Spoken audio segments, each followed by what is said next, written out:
Okay, in this video, you will learn how to activate your unit. Unpack the unit and place it on a table or other surface.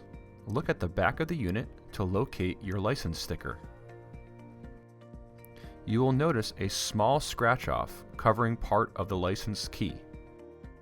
Use a tool like a screwdriver or coin to scratch the film and reveal the license key. Next, plug your unit into power and allow the PC unit to start. Once loaded, ensure your computer is connected to the internet. There are two methods to getting to the activation screen. One, click Start and start typing the word activation. Activation settings will appear as an option, and you may click it or press Enter to access the activation screen. 2. Click Start, then the Settings button. At the bottom of the screen, you will see a notice Windows isn't activated. Activate Windows now.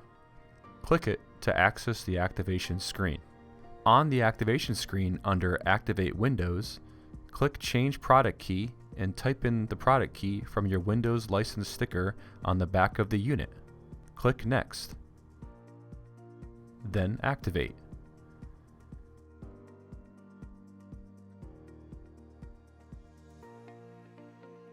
Your PC unit will communicate with the Microsoft servers and activate Windows. Congratulations! You now have Windows activated on your PC.